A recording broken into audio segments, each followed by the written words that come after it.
Hello, and welcome to Everything I Saw in 2022, my sort of yearly recap video where I'm going to be talking about all of the media I consumed over the past year. Now, this video is coming out a little bit late. It's already over a week into 2023 by the time I'm recording this, but my last video, a deep dive into anime waifus, did sort of take everything. I wanted to prioritize making that video as best as possible before I even thought about working on something else.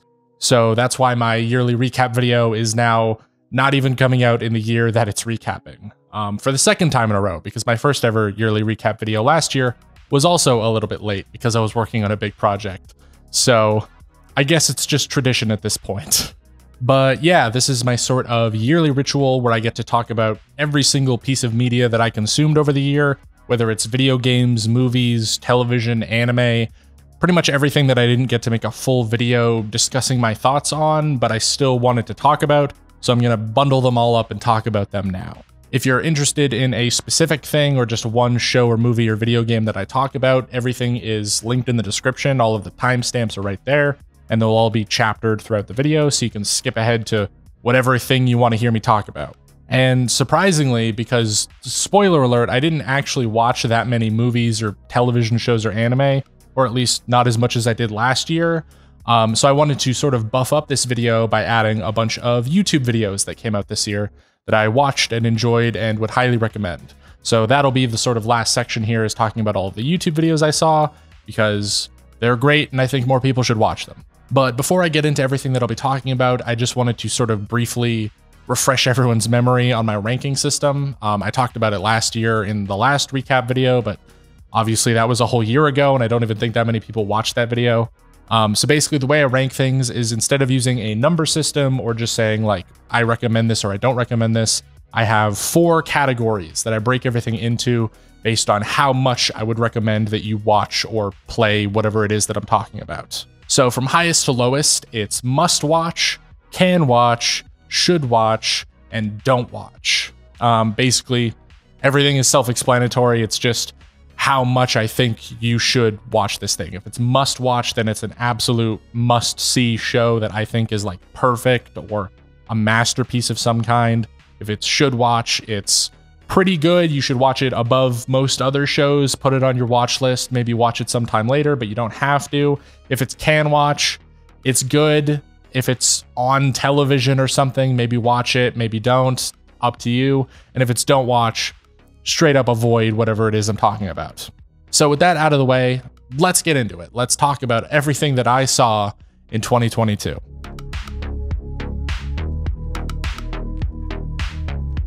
And so first up is movies. And looking at my list here, it's really kind of sad because I only watched 4 movies this year, or 4 new movies. I'm not counting stuff that I've rewatched or whatever. I won't be including that in this type of video. But I only saw 4 new movies this year, so that's a little bit sad. But the first movie I saw, and one that I made a video on, is Matrix Resurrections, which is... I barely remember watching this movie, honestly, the beginning of this year when I was making videos, pretty much when I was making videos before I got the green screen. I just don't have a memory of that. It's like, it feels like it was 4 years ago. But God, I watched The Matrix Resurrections. I have an entire video on it. And the entire video is literally just me theorizing that it was made bad on purpose. So if that gives you any idea of what I thought on the movie, it's not good. It feels like such a cash grab and such a just waste of potential, I guess. But I guess there's not really like much potential you could have for a 4th Matrix movie. So like, but yeah, this movie was not good. I did not like it. I have a whole video on it, so I won't talk about it too much here. I give all of my thoughts very much in depth in that video on just how bad I think Matrix Resurrections is. I would say an absolute don't watch. Even if you think it's like so bad it's good, it's not. It's just kind of boring. The Batman. So The Batman, on the other hand, was an amazing movie. I really liked The Batman. I'm not the biggest fan of Batman movies. I like the Dark Knight movies, and I watched the old like Batman Beyond or whatever it is, like the old George Clooney Batman and the Val Kilmer Batman. But I'm not the biggest Batman fan, but The Batman was fucking awesome. I just really like that like dark, gritty look at not New York City, because it's obviously Gotham City, but that dark urban environment with just sad characters. That type of movie really appeals to me. And The Batman was 100% that. Batman is emo as all hell. He is just like beating people nearly to death and getting into like gritty street fights and solving crimes. And yeah, there's like horrible serial killers about. It really reminded me of Seven a lot. And I really like Seven. So putting the Batman into a David Fincher type serial killer movie, perfect. That's all I needed. On every other level, it's just kind of a boring superhero movie. I don't really give a shit about Batman or like his origin story, like the year one Batman where he's not that good at stuff. It's cool to see that, but like, I don't care how he met the Riddler or the Joker or like any of these people. I really don't. So all the superhero stuff you can kind of just ignore and just look at it as like a really dark detective movie. But yeah, I really like the Batman. I would absolutely give it a very strong should watch. It's not a perfect movie. It is long. There is definitely a part of the movie, like 2/3 of the way through, where I'm like, oh, it's over now. And then there's just an entire third act that comes out of nowhere, which I thought was a little long. It was a deserved third act. Like, I liked it, but it just did not need to be that long. It was just a little bit self-indulgent, I guess, in what it was trying to do. But I really, really like the Batman. Absolute should watch. If you like dark crime movies, surprisingly, it's really good at that. If you like superhero movies, and if you like the Batman, obviously you've probably seen it already, so I don't even know why I need to say anything. The Green Knight. The Green Knight, on the other hand, compared to the Batman for sure, is like, I absolutely did not expect to like this movie. Going into the Batman, you know what to expect. Dark superhero movie. You watch one trailer for the Batman, you're like, I know exactly everything that's gonna happen in this movie, or like how I'm gonna feel during it. I watched a trailer for the Green Knight, and I had less idea of what it was about than when I had first heard of the movie, that it was like an Arthurian tale. And it's an A24 film, I believe. So it's just like, it could be anything. And going into it, I was really expecting like, almost like The Witch, or like just dark gothic art house cinema, low fantasy medieval type stuff. And it was kind of like that, but the Green Knight, I won't spoil anything about it because it is very, if you don't know anything about the Green Knight, I would say you should watch it more, because going into it with like no idea of what the plot's even about makes the movie so much better. But it is a very classic Arthurian tale. This dude goes on an adventure, and there's very dark elements to it, very adult elements. It's not a kid's movie by any means, but it is very simple in the way that the story is told. Just someone going on an adventure. Here's the trials and tribulations that they have to go through, shot in a very artistic fashion, and it's just captivating. Watching The Green Knight was... So literally the story behind it is that I was hanging out with a friend, and we were literally just browsing, like, not even like Netflix or anything, some random streaming service. I don't even remember that I had on like my Google TV, and The Green Knight pops up, and we're like, oh, let's watch The Green Knight. I've heard of it, don't know what it's about. Let's just put it on. And we put on The Green Knight, and it's like a 2.5 hour long movie. I think it's a very long movie, if I remember correctly, but literally from the opening shot of the movie to the final credits, we were just staring at the screen, just unable to move. We didn't get up or go to the bathroom. We didn't grab a snack. We were literally just sitting, watching a movie on my television, completely transfixed by this movie for the entire runtime until the credits, not even rolled, but finished rolling during the entire credits, because the movie ends in such a like wild way. We were just sitting in the credits in silence, just like, what did I just watch? Like, this is insane. It's definitely a movie that like you watch it and then you want to like go read like a review thread of it on Reddit or something to like try and understand what you just saw. But it is very impactful and very, very good.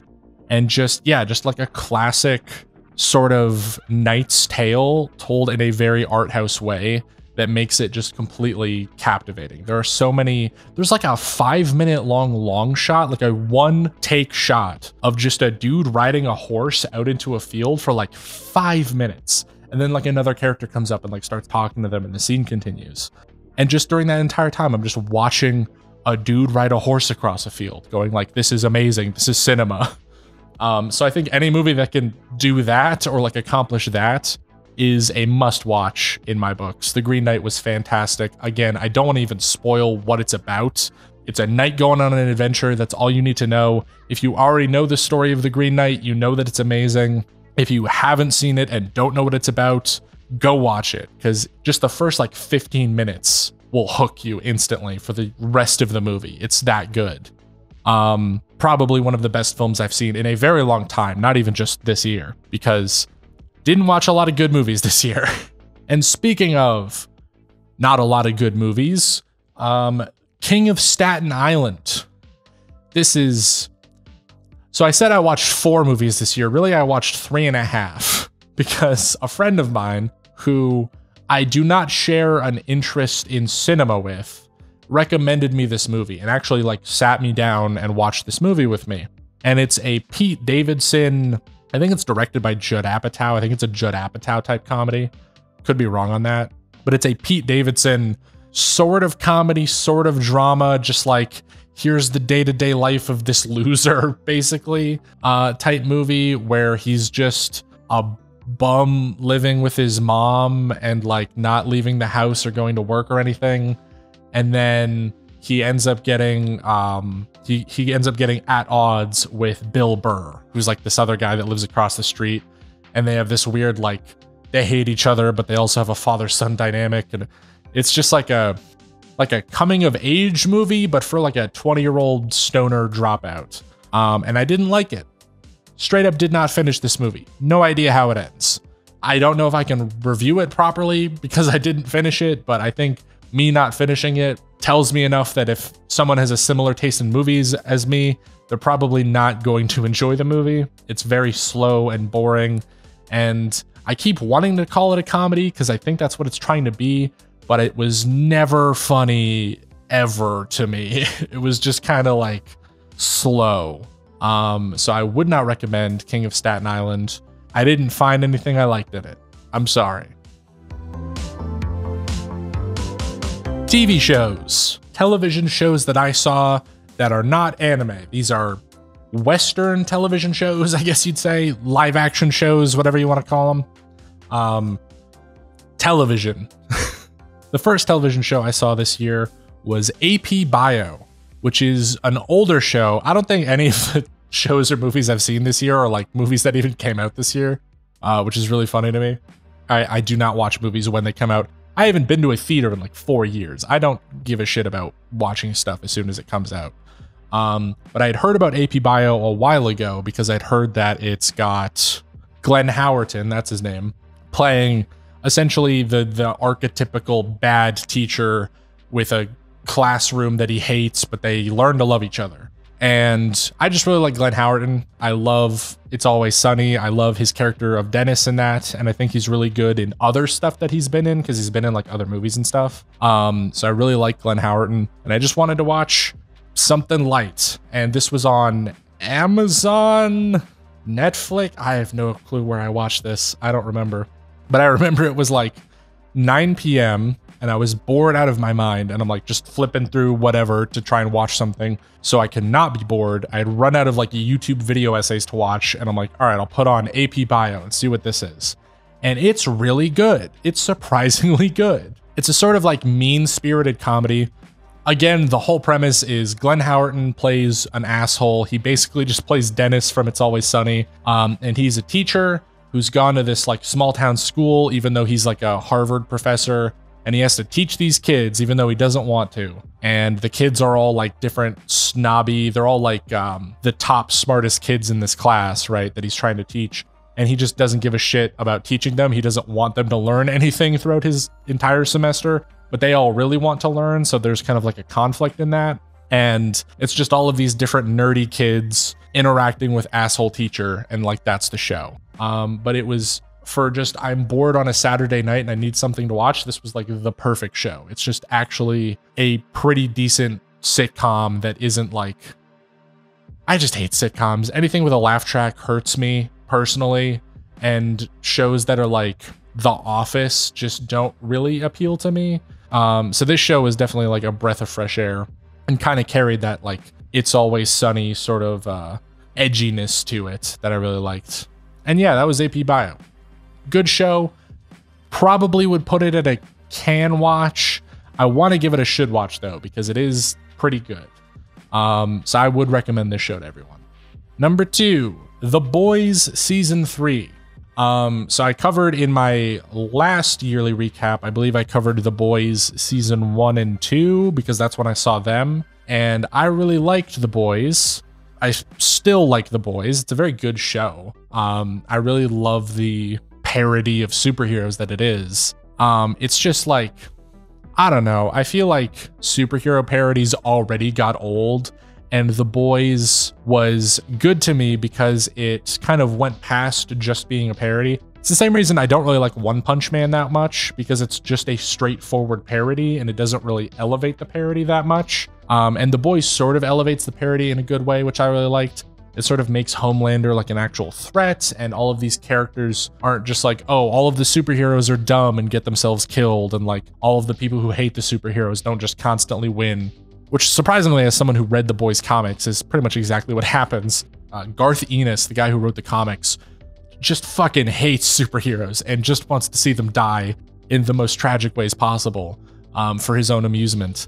And so I really like The Boys television show for sort of going beyond that and like giving them some character and making the show like actually enjoyable beyond just being a straightforward parody, so that when the parody moments do hit and it becomes funny, it's very funny. Like the Deep's character in the show is one of my favorites in terms of just comedy from any television show, because he's just so stupid and constantly gets shit on, but he's done bad stuff as a, you know, egotistical superhero. So all of the bad things that are happening to him are sort of like deserved. So it balances out the comedy and just the pure shitting on superheroes with some like actual character development, which I really, really liked.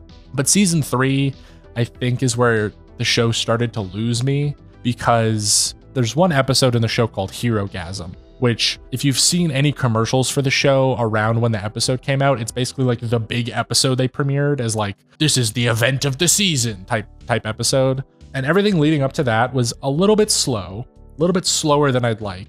The show, I don't feel, deserves the amount of runtime that it has. It definitely kind of drags things out a little bit with some of the character development. But then Herogasm happened, the big climax episode of the season, literally, and that episode is amazing. It's probably the best episode of the show that's come out. And I really liked Herogasm. I really liked the conflict between all of the characters that sort of boils up to a point. And then I think there's 2 episodes after Herogasm, because it's like episode 7. I think there's like 8 and 9. But the final climax of the season, it's like the final episode of the season, it just was a wet fart, just completely deflated all tension and build up throughout the season. There's a lot of like really dumb conflicts that happen. There's a lot of characters that in literally the final episode of the season just like flip and are just like, oh, actually, I'm going to fight these other guys instead of doing what I was supposed to. And it's just like, why?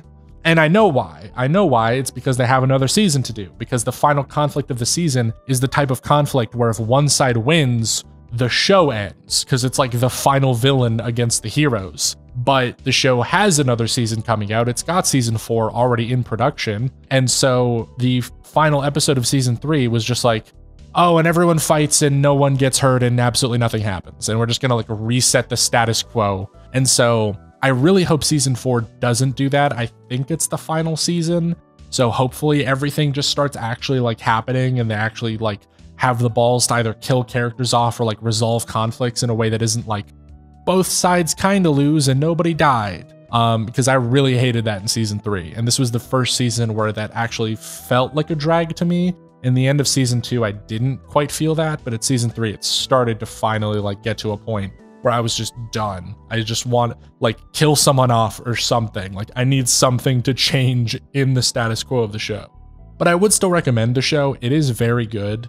if you haven't already gotten into The Boys, the whole show as a whole, I would say, is a should watch. Like, you should definitely check it out because it is, if you just like dark superhero stuff or like superhero parodies, it's very good at it. The third season is where it starts to like falter a little bit, which is a little disappointing, but I would still recommend the show. And speaking of shows that I would recommend, Better Call Saul. I had seen before, I had been watching Better Call Saul immediately after Breaking Bad, because I am a huge Breaking Bad fan. Breaking Bad is a must-watch, one of the best shows ever. I've seen the show so many times that I have turned other people onto the show by like making them watch it with me, and then they've gone on to like finish the show and called it amazing. I am the biggest Breaking Bad stan there is. It's fantastic. And when Better Call Saul was airing, I was watching it almost weekly. I was catching up as the show is coming out up until about season 3. And in season 3 of the show, it gets very slow. Now I think if I were to like rewatch it, it would be a lot better because binge watching it makes it go by a lot faster, but I wasn't binge watching it. I was watching it weekly. And that third season started to like drag around a bit. So I stopped watching it up until this year when the final season was airing. And I was like, all right, time to catch up, time to like go back and watch everything that I missed from season 3 all the way up to like, was it like the second half of season 6? They split the last season up into 2. So I watched everything up until that split because that's where it had left off by the time I caught up to it. And so like, I may as well just recommend the entire show because all of Better Call Saul is like fantastic to me. It is one of the best shows I've ever seen. And especially getting to watch it after watching Breaking Bad, like the hype that Breaking Bad had, and now being able to watch Better Call Saul like live, like those last 6 or so episodes as they're airing weekly, was incredible. It was so good. Everything's just moving forward bit by bit, and you're just waiting for something to happen. And then it's in the last 2 seasons where like every single thing hits. And it's got some of the best episodes out there, some of the best writing out there. Bob Odenkirk's performance is fantastic. I can't recommend Better Call Saul enough. It's just amazing, and it has one of the best endings, which is incredible that it followed up Breaking Bad, which already had like a super praised ending. Better Call Saul has an even better ending, and it's just a must-watch. Must-watch show. Watch this show immediately. Watch Breaking Bad first, then watch Better Call Saul. They're both amazing television. Can't say enough good things about them. And the final show that I saw, because I only saw 4 new television shows this year, and the final one that I saw was Severance, which, oh my god. Talking about how Better Call Saul was and how good that show was, Severance is just the best thing I've ever seen. It's just incredible. I cannot put into words how much I love Severance. It is like right up my alley. It's like the perfect show for me. And Better Call Saul, The Boys, AP Bio, I feel like they don't need that much explanation of what they are, but Severance is so criminally underrated. I legitimately don't know how everyone doesn't know about the show because it is like perfect. Well, I know why everyone doesn't know about the show. It's on Apple fucking TV Plus, but more people need to watch this show. Don't get Apple TV Plus for it though. That's probably a bad idea. So Severance is a slow burn mystery drama show. I would describe very close to the feeling that you would get watching something like Lost, where it's that sort of slow, like there is a plot going on, but a lot of the stuff that you're interested in is happening in the background, and sort of building up to this greater mystery that you're trying to figure out. And it is a show about this very low sci-fi world. It is a sci-fi world. It's a sort of sci-fi concept, but it's very minimal with technology and stuff and does take place in like the real world. And it's a show about a company that develops a procedure where you can split your brain in half. And essentially what happens is that you can have it so that one part of your brain is on at some points of the day, and then you can flip it to the other part of your brain. And so what people do is that this company basically says, hey, we'll give you an amazingly paid job where you're going to work on like super secret stuff that we're not going to tell you about. But the job requires that you split your brain in half. And whenever you clock into work, you're going to flip to the other part of your brain. So essentially what it means is that you clock into work, swipe your key card or whatever, go into the elevator to work, and then you wake up as soon as your shift is over. Like the workday is just done, you have no memory of it happening. And then essentially another version of you wakes up at work, does all of the work for the 8 hours, and then as soon as they leave, they just wake up right at work again. And there's two versions of you now, that one of them only exists at work, one of them only exists outside of work. And it's a very interesting concept for two reasons. One, obviously, the show is just about what's this company doing? No one really knows. They're just sort of a tech company that hires people and then makes them forget everything they did at work. And that's kind of shady. And you kind of want to figure out what's happening with it. And, you know, there's certain characters that are like investigating the company and certain characters that are like looking into it and talking about what they've done. And there's implications that it's deep and dark and mysterious.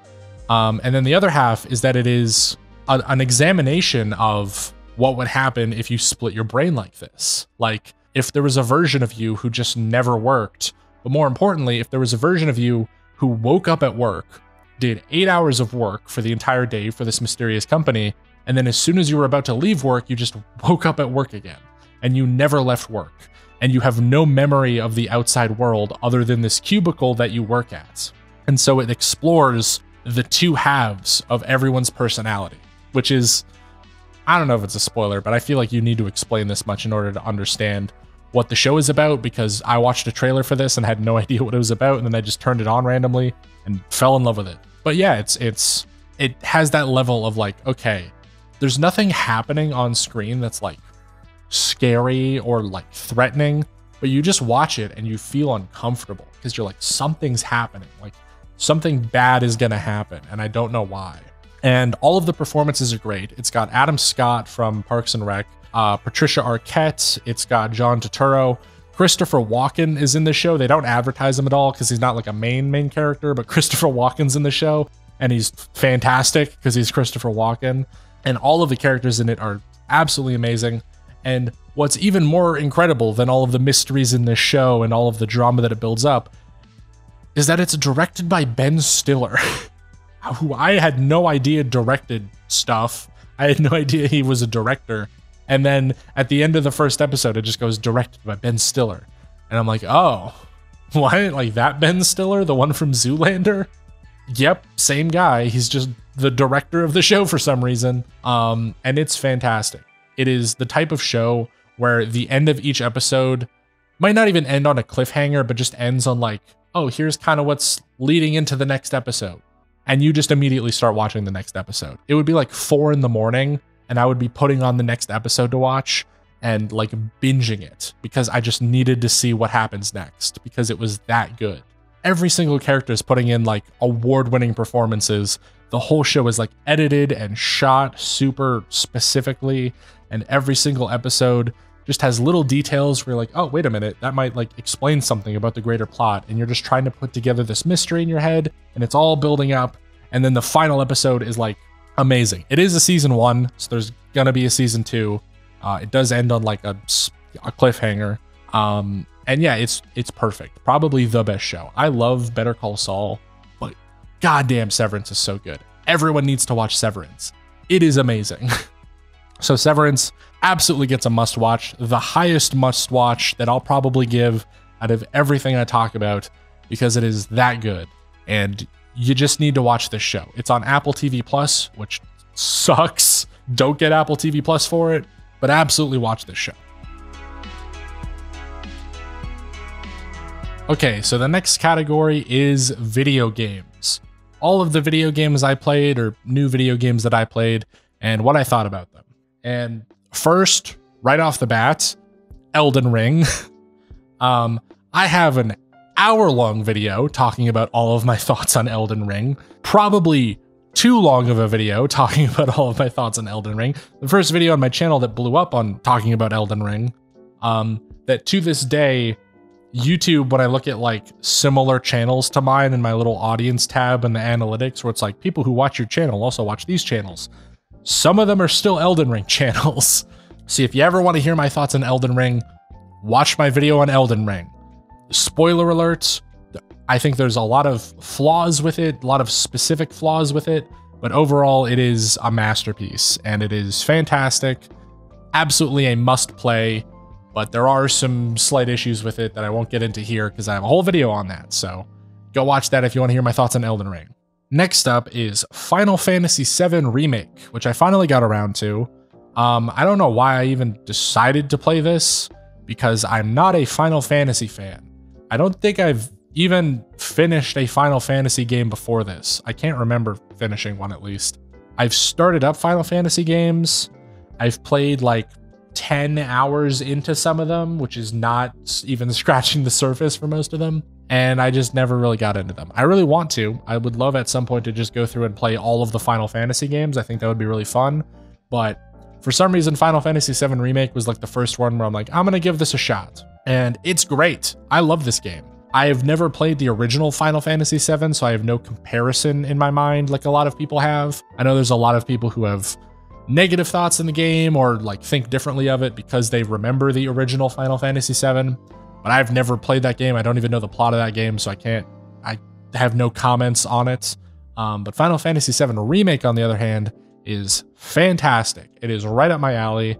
It is an action RPG with just enough open world, but is also just linear enough that you can kind of coast through it if you want to. And the whole game is action combat that is very Dark Souls-like. It has a rolling like dodge system, and you can like perfect parry some attacks and do some cool moves with that. But it also then relies on the Final Fantasy mechanics where you can like open up menus and cast spells and like do all this other stuff, switch between all your party members. Just a fantastic game, just really solid. And I don't have that much authority to talk on it because I have not played other Final Fantasy games. So I have no idea how different it is to any of those Final Fantasy games or if it's better or worse than them. But it is really good, really solid action RPG, amazing graphics. The game looks beautiful. Really fantastic story. It's just like, it's just solid. It's just good. And it does not have any noticeable flaws that would like make me drop the game, other than the fact that it's just very long still. And you could kind of tell that there was some points in the game where they were like trying to stretch out just this one chunk of the original into a full game, because there's a lot of walking around in this. There's a lot of prestige story game type walking through tight corridors to hide loading screens. And it's very annoying sometimes because they make you like backtrack through areas. But even that, like I did all the side quests in this because they were like super simple and fast. So I was like, oh, I'll just do them and get a new weapon or whatever. If I was replaying it, I would just skip those parts and the game would go by a lot faster. But it's really the only complaint I can think of with Final Fantasy VII Remake. It was such a good game. Must play. Go check it out. The next game on my list is Genshin Impact. This was the year that I got into Genshin Impact and started playing it because I had heard that it was good. And of course, I talk a lot about gacha games on my channel, surprisingly, and how much I hate them. And Genshin Impact was always like the top one. Like, oh, this is the good gacha game, right? Because it has actual gameplay associated with it that isn't just like an auto scroller. And it is very good. It is very Breath of the Wild, but even more for kids because it just holds your hand every step of the way through and marks your map with like 500,000 objectives that you have to go to. And I basically played through all of the like campaign, I guess you'd call it, and got to the point where it's like, all right, you got to grind dailies and do side quests and explore all of the, whatever those floating things are that you have to collect like 150 of. And I got to that point of the game. It was just like, I'm done. I don't want to play this game every day. And it is very much a game that at some point is like, yeah, you need to play this every day if you want to unlock all the currency to get all the gacha rolls, or just spend $1,000 on it, which I'm obviously not going to do. But for the time that I played it, for like just the campaign and just the main content that it offers, it's pretty good. So still gets a don't play. It's a gacha game. I hate them. Don't play it. But on just pure enjoyment, if it wasn't a gacha game, I'd put it at like a should play because it's pretty fun for just the campaign. As soon as you're done the campaign, stop playing the game entirely because it wants you to play every day to get you addicted to their gacha system. But up until that point, kind of good. Oh, and speaking of pay-to-win games, I played Lost Ark this year. And I don't know what happened. Like the very beginning of this year, before Elden Ring even came out, I was like addicted to playing video games. I don't know why. I'm normally not that addicted to playing games. I don't play games that often. I'll like really binge a game to like finish it. Like I'll put 40 hours into a game over the course of a week to like beat the whole campaign. But then I won't touch a game for like 2 weeks. So it's not like it balances out and I don't play that much of a game. But for some reason, I downloaded Lost Ark like the week that it came out, because it came out like right at the beginning of this year. And if you don't know, it's an open world MMO that is basically Diablo. It's like a top-down CRPG, isometric type style game that's like open world-ish. It's got a bunch of different areas and they're all connected by this like giant ocean. And you can like sail ships around the ocean and like go to different maps and stuff. And then it's just CRPG where you're fighting like 100 dudes using all of your abilities to like clear a whole screen of mobs. Very fun. Lots of loot and stuff that you pick up. Lots of classic MMO type stuff. I don't play too many MMOs, so I'm not really like too familiar with a lot of it, but I did some raids and stuff like that. Like I got to a high level. I put 120 hours into this game. I put over 100 hours into Lost Ark. Don't know why. It's not that fun even. It's just very addicting. And all I would do is I would play Lost Ark and then I would have like a podcast or a video or something on my second monitor. And I would just put like 10 hours a day into this game for like a month straight. Because mind you, I put 100 hours in between the time that the game came out and like Elden Ring came out, which was like only a couple months. So I was just playing this game like every fucking day. And it's not that good. It's not the best game. It's just really like, yeah, low effort and addicting. It's the same reason I don't want to start Vampire Survivors. I've heard of Vampire Survivors. I've heard that it's good. I know that I would probably get addicted to it, so I don't know if I want to start playing it. Because after playing Lost Ark, I was like, oh, I might have a problem. If a game can get me like this, I might actually have a problem. Couldn't tell you if it's like that good compared to other MMOs. It's a can play. Don't know what else to say about it. It's kind of mediocre, which makes it even worse that I put that many hours into the game. On the other hand, though, you have a game that I didn't put that many hours into, which was Death Stranding. Some people are going to hate me for this. I did not beat Death Stranding. I gave up on Death Stranding. I put 30 hours in. I don't even know. I got up to the mountain area and just quit. Didn't keep playing the game. Didn't interest me at all. It is a very unique game. It's the first ever Strand type game. And it is, I don't know how to describe it, because something like Lost Ark, I got super addicted to. And I was super into it because it was super low effort, but super rewarding at the same time. You didn't have to think about much, but it was just like a Skinner box. It makes your brain feel good that you're killing 1,000 mobs or whatever on screen and you're just mashing buttons. But Death Stranding is almost the opposite, where you're not getting into combat a whole lot. The gameplay isn't that exciting at all times, and it's not super like dense with gameplay. Most of it's you're just running around a map. But even that running around the map, for some reason, just took up like 100% of my brain. Like I just could not put a podcast on. I just was like focused on the game and just kind of running around, hop on a motorcycle, drive a motorcycle for 25 fucking minutes to get to a place, drive 30 minutes back, run for an hour across this wasteland. And I was just like, what am I doing? I don't enjoy this. This isn't fun for me. And it is fun for some people. And that's, I think, why the game is so divisive, is that the gameplay loop is incredibly polarizing. You either love it and it's like, oh, I can just run across this map for 40 hours and like feel like time just flew by. And it's like so relaxing to certain people. But to me, I just didn't get into that type of gameplay and it never really hooked me. And I think because of that, I just dropped the game. I was interested in the story, but I was not willing to put however many more hours into the game that it would have taken to beat it just to get the rest of that story. So I just ended up watching a Let's Play, or not even a Let's Play, but like a recap of the story for the last little bit to like get the ending for myself. Cause yeah, the gameplay just wasn't for me, but I understand that it's not that it's bad. It's just that it wasn't for me. I would give it a can play. This is definitely a game that I would say everyone should play at least the opening of, because the opening tutorial is pretty good. It's pretty compact and like lets you know everything that's going to be in the game. And if you just play that opening tutorial and you don't like it, refund the game or delete it off your hard drive or whatever. If you like it, you're probably going to like the rest of the game. It's probably going to hook you right up until the end. So it's hard to give a recommendation for something like that, but it just wasn't for me. A game that was really for me though was Sifu, which I believe came out last year. I don't think it came out this year, but I played Sifu this year. Finally got into it only a couple months ago, actually. It's one of the more recent games that I played, and I love Sifu. Oh my God, this is like the perfect game for me. I don't know why I didn't get into it sooner. It's Dark Souls combat meets like a Street Fighter game, like with combos and shit. And it is so fun. Oh my God. The game is quite simply just an action movie. Your old master gets killed. You're taking revenge on all the people that killed him.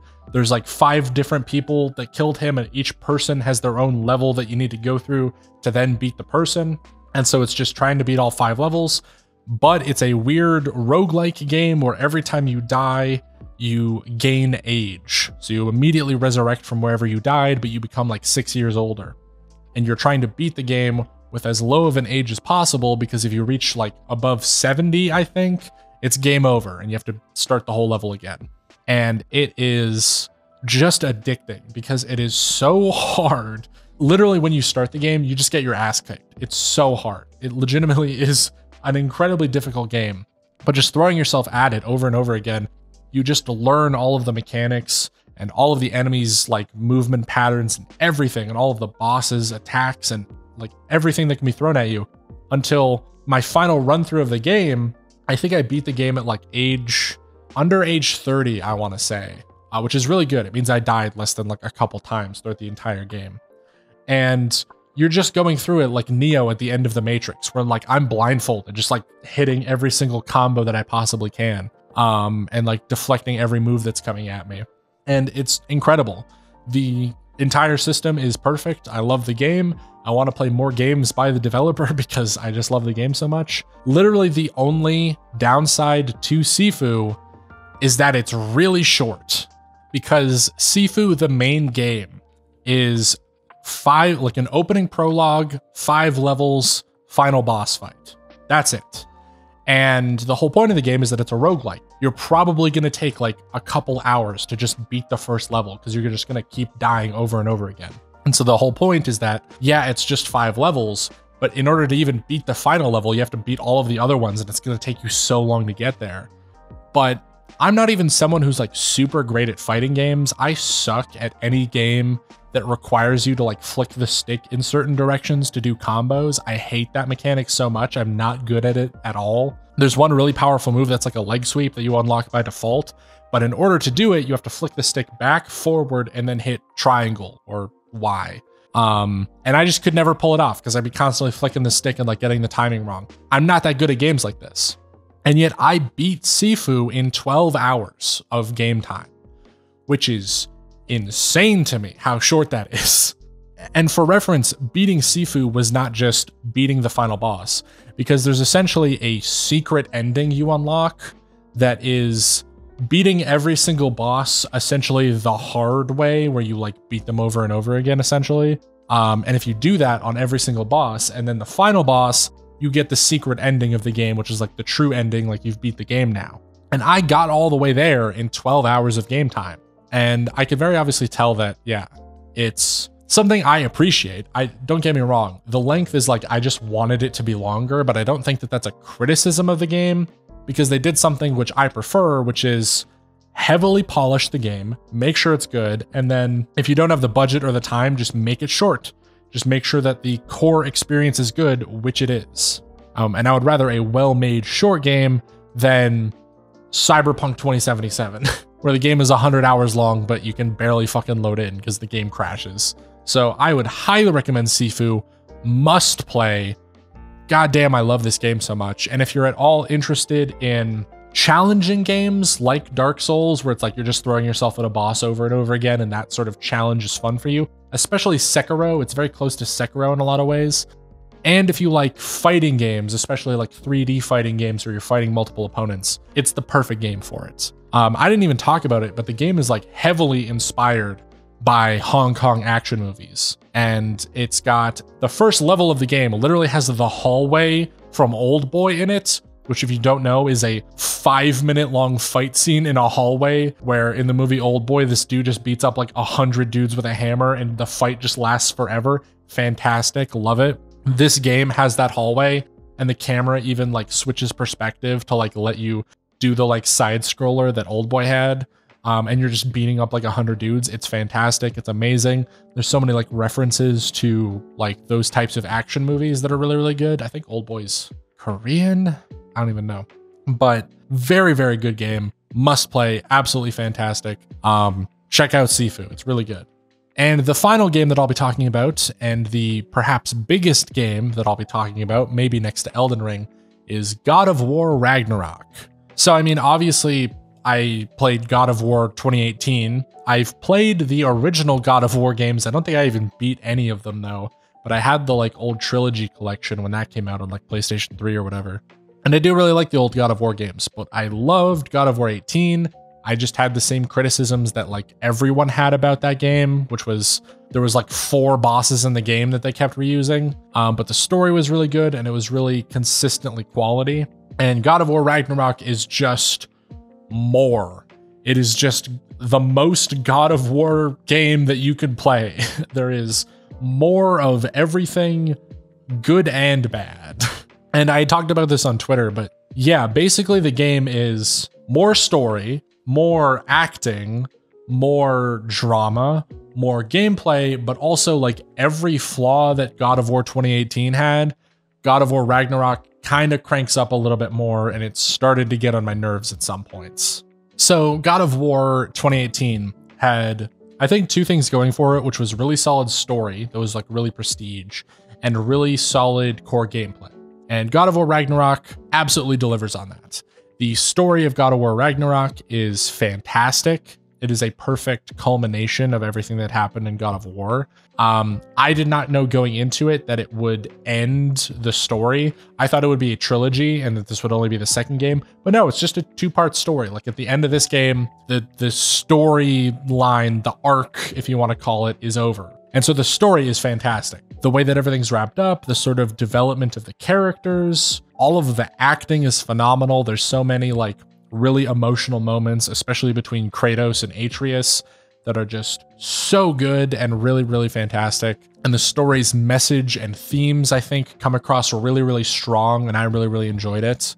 And the gameplay, the core gameplay loop of the game is also fantastic. It is that same sort of action combat system, almost like a Devil May Cry, where you're comboing enemies and using all these different weapons, but much more scaled back and less flashy. I wouldn't even call it a spectacle fighter, more than just, I don't even know what I would call it, just like an action fighter, I guess. I don't really know what genre it fits in. Very, very fun, especially when it comes to the bosses, because this game definitely listened to the criticism of 2018 and just cranks up the amount of bosses that you're fighting. There's so many unique bosses and unique enemies. And it's honestly insane how much like content there is in the game in terms of like secret bosses that you can find and like super challenging, like optional missions that you can go on. And all of that core gameplay, the exploration of like, you know, finding all these chests off to the side or like climbing up a cliff face to go get this secret thing, like all of that's fantastic. But it also carries a lot of the problems from 2018, which I think was just a lot of focus on the prestige gameplay. And what I mean by that is that there is a lot of climbing walls where you're just scaling a wall for like 15 minutes because the game has to load, or you're slipping between a crack because the game has to load, or yeah, there's like side chests and there's like the little puzzles where you have to like hit 3 bells and it unlocks a chest. And in 2018, I was fine with it. In God of War Ragnarok, it started to become a problem because the loot or the rewards for getting them became incredibly bland at some point, where every single chest is upgrade to like armor or something, or just like loot, like just generic money or resources for crafting. And it's never like you would just get like a new chest piece or something. You had to like do a whole side quest if you wanted a piece of armor. So all of the like side stuff that the game is like constantly showing you all over the place, like, oh, go up here, or go get this chest, or like you can see this eagle in the distance you can throw your axe at. And all of it just became a blur at some point, and I just stopped caring about it entirely. Because this game is long. It is easily more than twice the length of God of War 2018 in terms of the amount of content that there is. And I feel like that content wasn't really worth it a lot of the time. There was literally a point in the game where I was like 2/3 of the way through where I was like, I'm just going to stop picking up chests. Even if I see a chest off to the side that isn't even guarded by a puzzle or anything, like I could just go run and open it. I don't even care anymore. I'm not going to open it. It's just a waste of time. Because it really is. Unless you're playing on the hardest difficulty and you need the loot from that chest, really you don't need to open any of them. And I didn't play in the hardest difficulty because I just didn't want to play that challenging on my first playthrough. I wanted to play on normal to like experience the story, and then I'm like, all right, if it is that challenging, I'll go back and play it on a harder difficulty. But I never really had that want to do that. And a lot of the content that I would want to do on a harder difficulty to like challenge myself is 40 fucking hours into the game. And you have to go through all of these really long cutscenes and giant open world areas where you're like riding a boat around for 15 minutes to go to this thing, to open a gate, to ride the boat, to open this other thing, to go through to the next area. And there is just so much of that. And it really started to grind on me, especially in the second half of the game, just how much filler there was, because it's not that interesting. Like finding a Nornir chest and having to hit 3 bells to get a new health upgrade is like cool, but I don't want to have to do it 20 fucking times. Like that's a lot of just nothing content to me, and I just do not care about having to kill a boss 10 times in a row. And there are unique bosses, but I think a lot of the unique content in the game is just done by running through the story. Like just straight up ignoring all side content and going straight through the story is what will give you the most variety. And there's so many parts of the story that go on for really long. Mild spoilers, you play as Atreus at certain parts of the game. And Atreus has his own combat system and combos and weapons that he uses. And there are several points where it basically switches POV from Kratos to Atreus and you play as him instead. And his combat system was really fun. Very limited because it's much less weapons and abilities than Kratos has, but really, really fun for what you play of him. But then the game just keeps switching to him over and over again.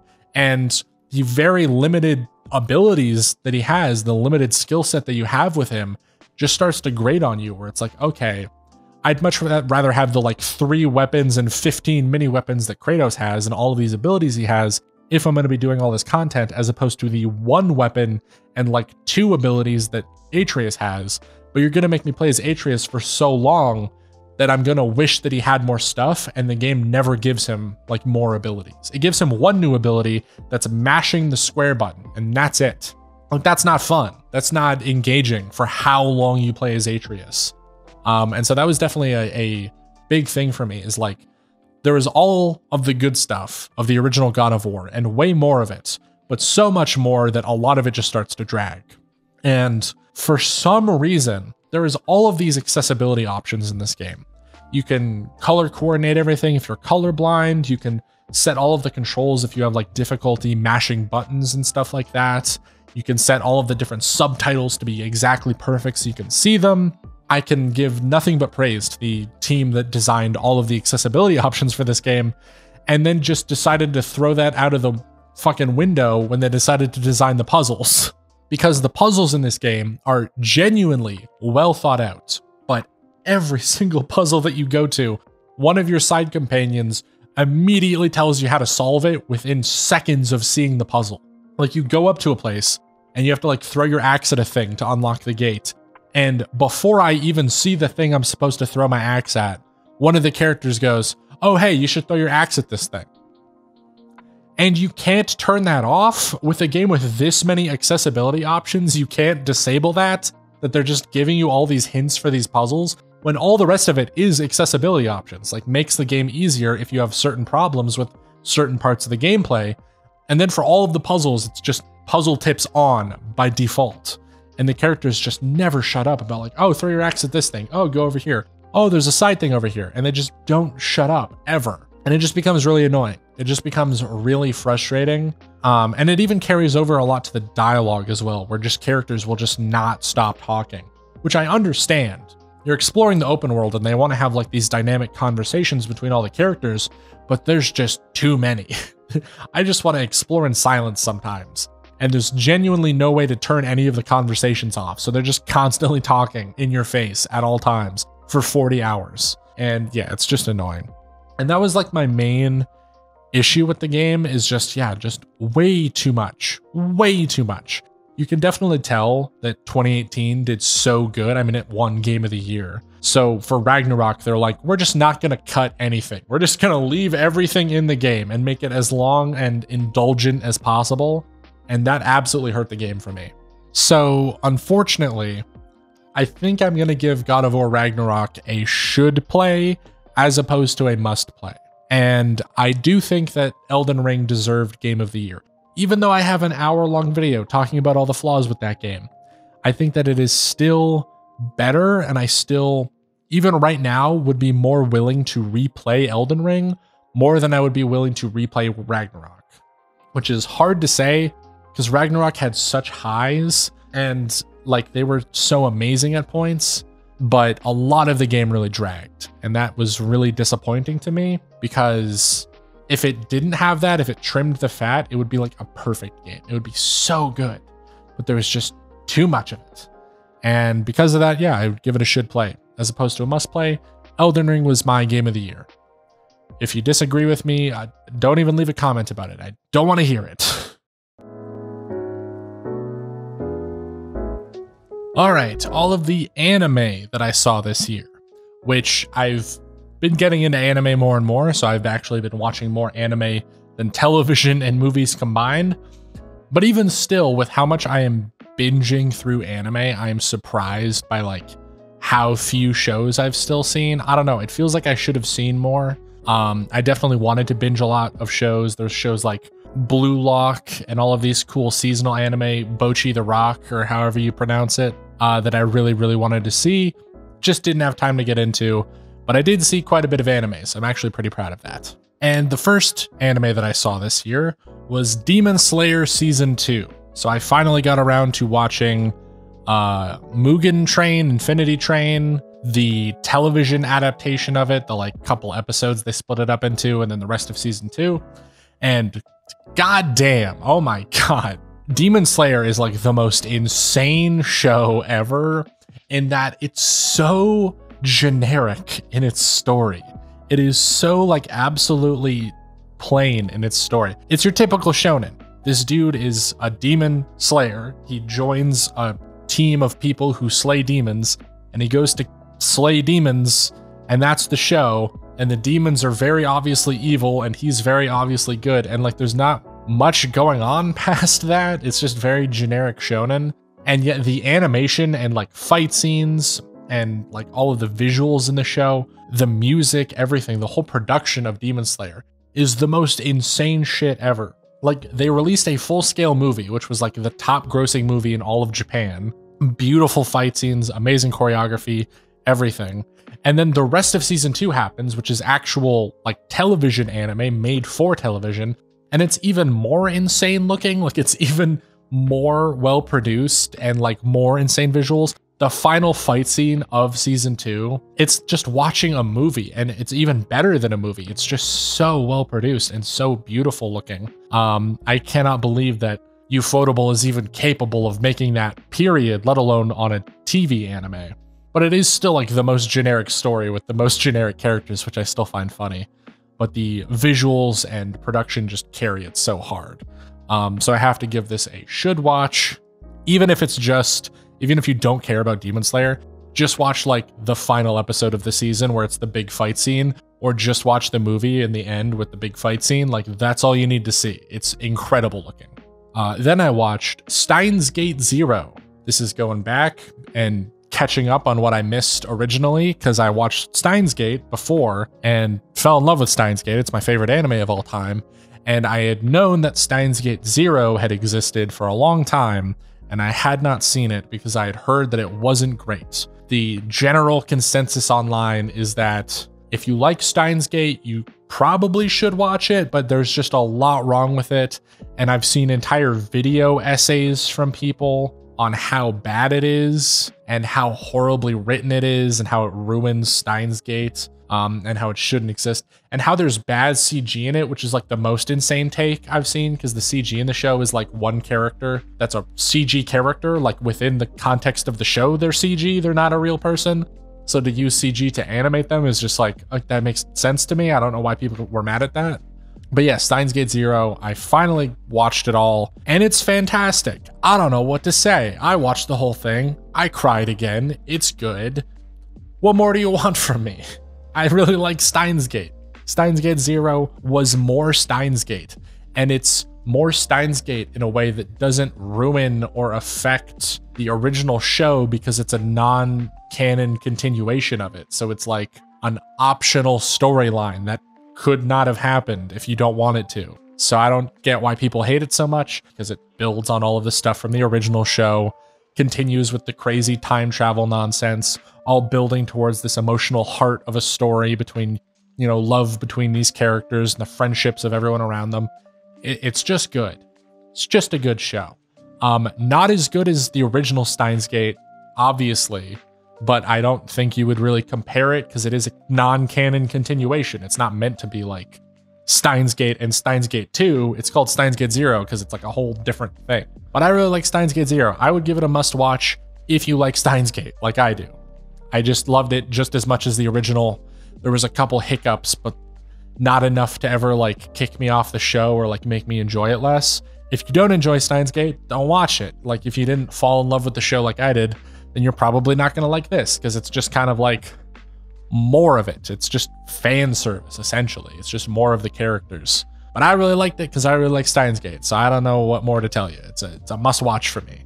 And also this year, a lot of the shows I've seen, I guess, are catching up on old shows that I wanted to watch. But another one that I had really wanted to watch for a while, that I finally got around to, if only watching one season of it, was Log Horizon, which I had heard about because I was someone who one of the first anime I saw was Sword Art Online, and I liked Sword Art Online at the time, and then later I watched more anime and then kind of realized that I hated Sword Art Online, and like when I would rethink or like rewatch some of the episodes, I'd be like, oh yeah, this was like not well written.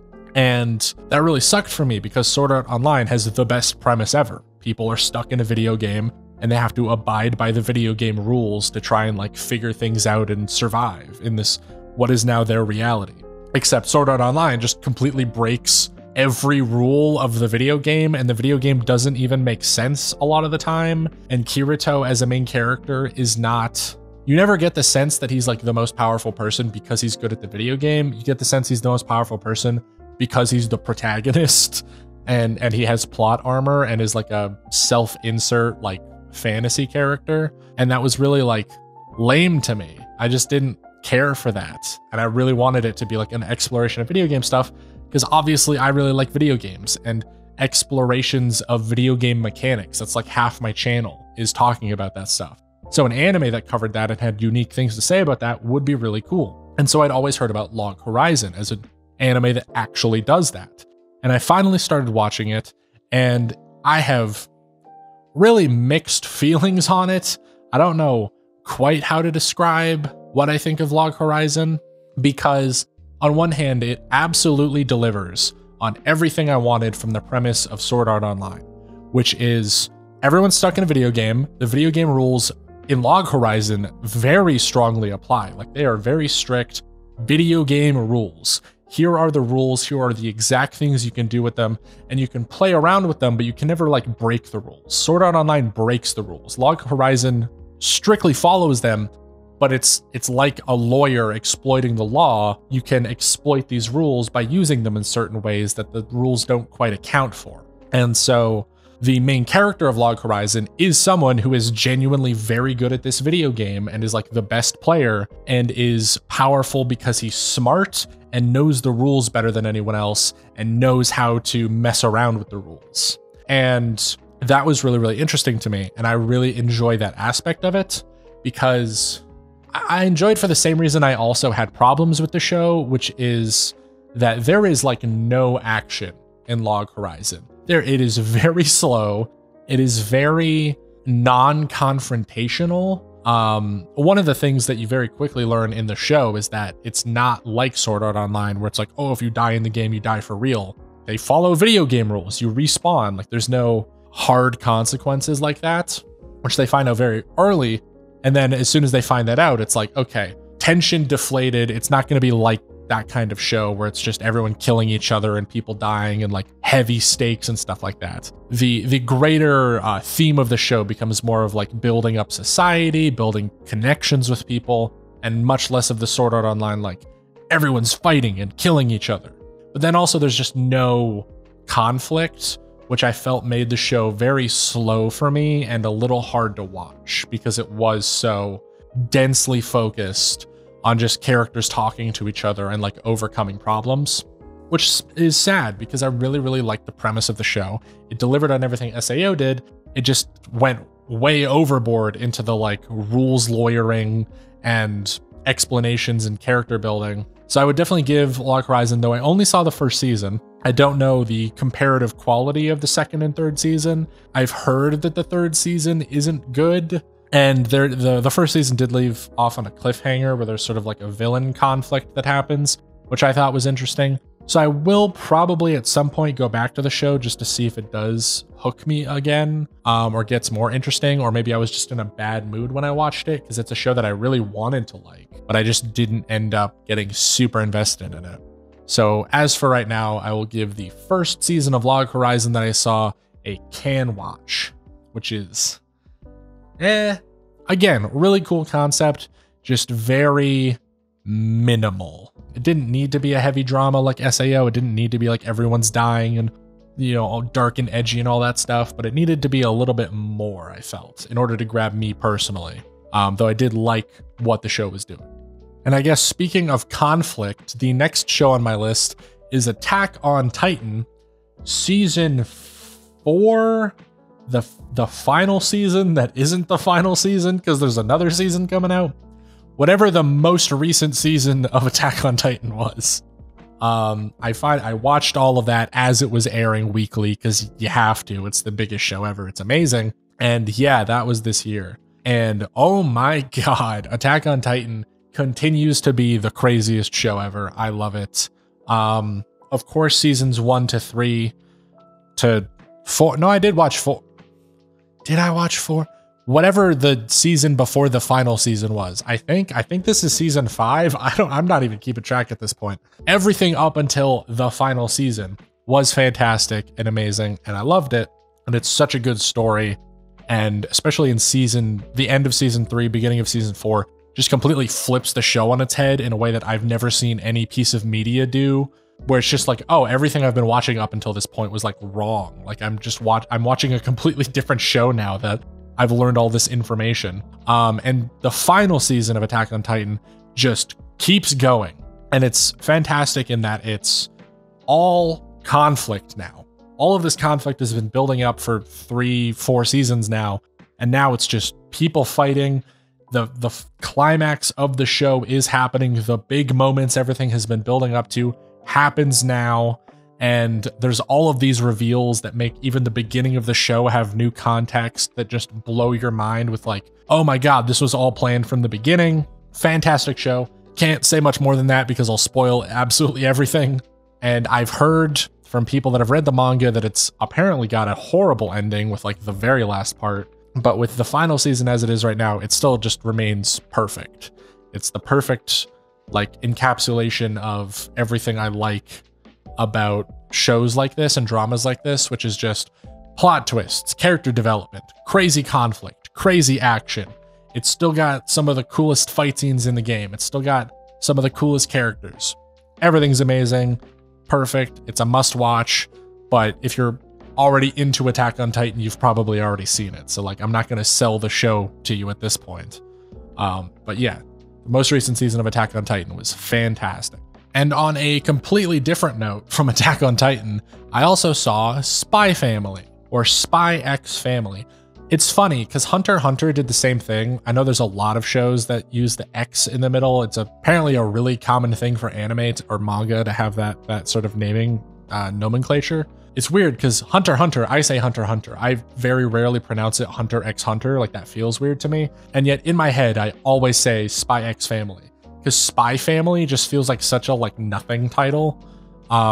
It's like how Jujutsu Kaisen translates to sorcerer fight. You're like, I don't want to call it sorcerer fight. That's lame. Like, what? I'm not calling it that. But I've seen all of Spy Family, all that it's come out so far. Oh my God, it's so good.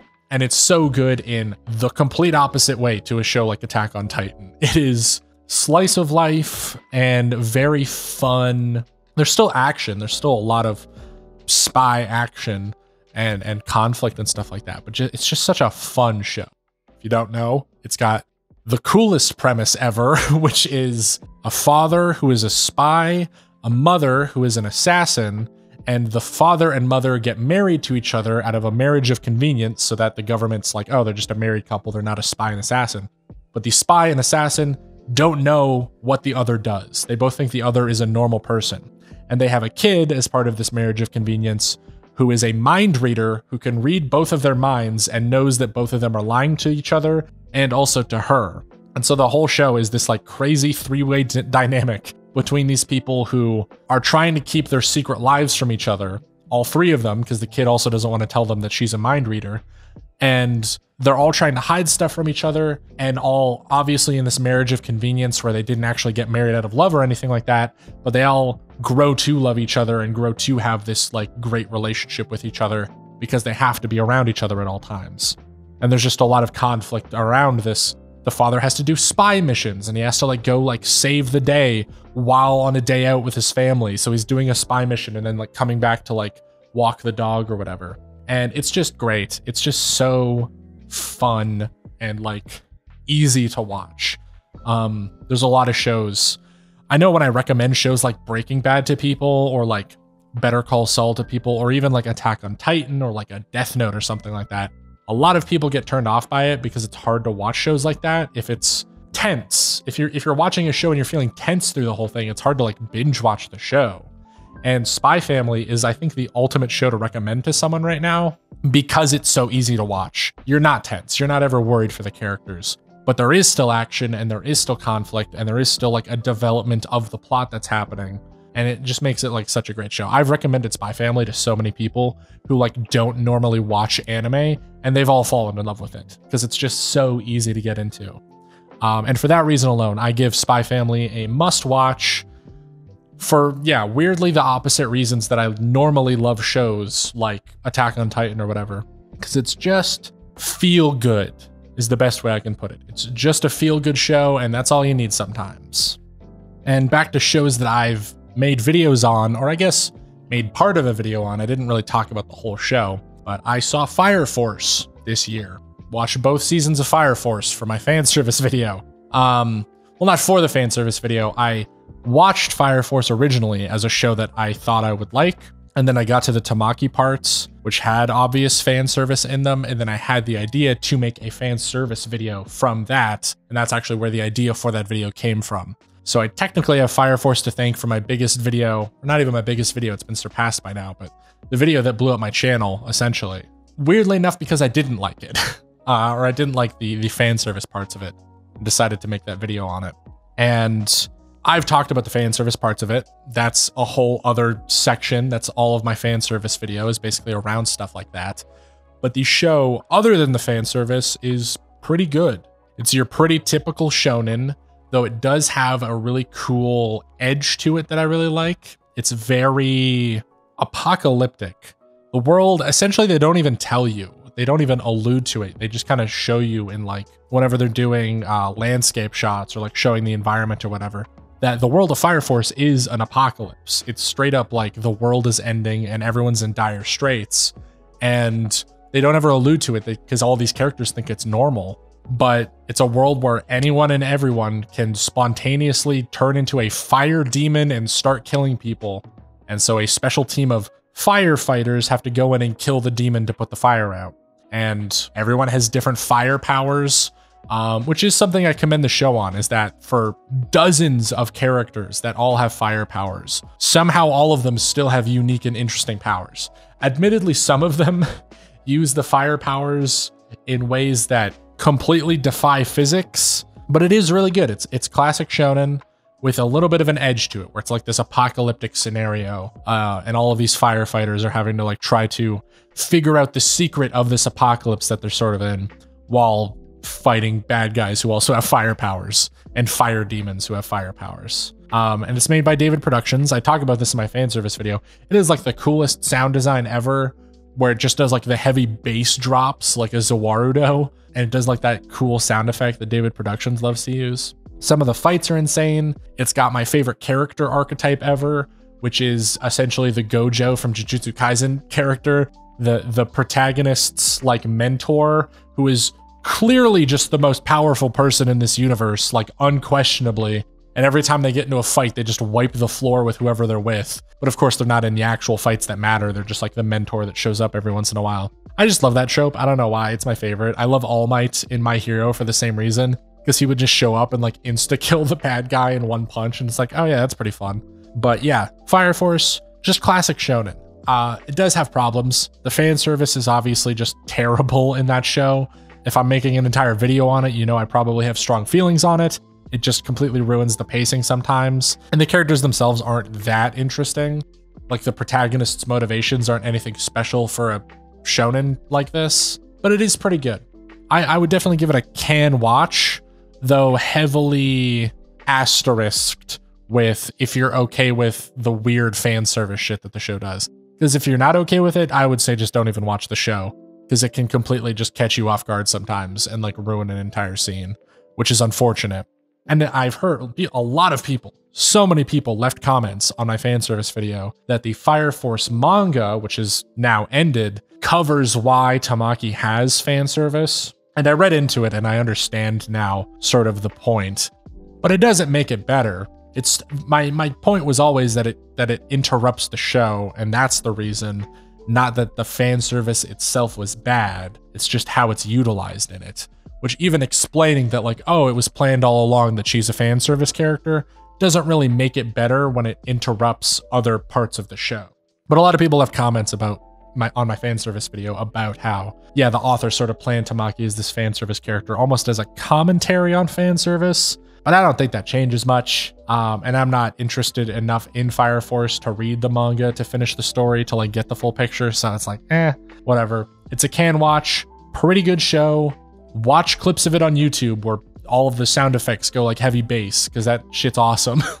Oh yes, and another anime that I made a video partially on, Cyberpunk Edgerunners, which is fantastic. I featured it not pretty heavily, but I made an entire chapter on it in my Cyberpunk video, sort of detailing the history of Cyberpunk 2077, kind of the marketing redemption that it had because of Cyberpunk Edgerunners, because Edgerunners is fantastic. The show is amazing. I talked about it in the video, but it's just such a good representation of Cyberpunk, of the setting and of the characters. The story is the quintessential Cyberpunk story. It's a character getting in over their head in Night City and getting dragged down this dark path and kind of, you know, wanting to press in the brakes, but they don't work and they keep slipping further and further into it until bad stuff happens. But yeah, Cyberpunk Edgerunners was so good. Honestly, one of the best shows I've seen in a while. It has great animation. It's all done by Trigger, which means it's the most insane shit ever. They're constantly doing visual gags and like perspective shifts and just constantly changing the framing and everything. And the music is fantastic. Something I found out was that apparently the entire soundtrack to Cyberpunk Edgerunners is not copyright claimed on YouTube. I don't know why, which is why I use so much of the OST in my Cyberpunk video. But that soundtrack is so good. Even outside of like the big pop songs that they use throughout, the actual soundtrack is just so like gritty and Blade Runner-esque. So I can give Cyberpunk Edgerunners nothing less than a must watch. It is phenomenal. Can't recommend it enough. And continuing our streak of really good anime, Chainsaw Man. What do you want me to say? I made a video about how the Chainsaw Man anime would be amazing before it even aired. It was fantastic. It's like the best anime ever. It's so good. Chainsaw Man was legitimately one of my favorite stories ever told, even when I was reading the manga. And so hearing that it was getting this insane of a production for the anime, I was hyped for it. I knew it was going to be good. And it 100% delivered. Every single episode of Chainsaw Man is animated like a movie, like an actual anime feature film. There is so much production value put into it and so much care and effort put into it. The fact that there's like a 5-minute scene of Aki like making himself coffee in the morning that's like not even in the manga just to show you what kind of character he is fantastic. The fight scenes are insane. The choreography is good. The voice acting is fantastic. Every episode ends with a different ending song and animation. It's insane. And every single one of them is a banger. I've added at least 9 out of the 12 episodes EDs to my playlist to listen to regularly because they're just that good. They're just fantastic songs that are like put into the show out of nothing but pure love for it. And the opening is a banger. Kickback is like one of the hardest songs I've ever listened to. I love that. Literally the only downside of Chainsaw Man is just that the first however many chapters they covered with the first season of the anime, it's building up. It's a lot of build up. The whole of Chainsaw Man is just a roller coaster that just keeps getting faster and faster and faster until it reaches the end. And so literally the only thing I can say about Chainsaw Man is that, yeah, the first season covered a lot of good stuff. There's a lot of great moments in the manga up until that point that they capture in the anime fantastically. But it's just that it's like, yeah, you're still building up. You're still getting to the parts that are like the reason people remember Chainsaw Man so much. But even the first season was fantastic. I cannot recommend it enough. Easy must watch. It's just incredible how much effort is put into this thing. And so finishing out the series of amazing anime that I saw this year, you have Mob Psycho 100, the 3rd season, which I covered the first 2 seasons, I believe, in last year's recap. I had seen them before, and they're amazing. Mob Psycho 100 is like one of my favorite shows of all time. And the 3rd season is the final season, so it's the ending of all of it.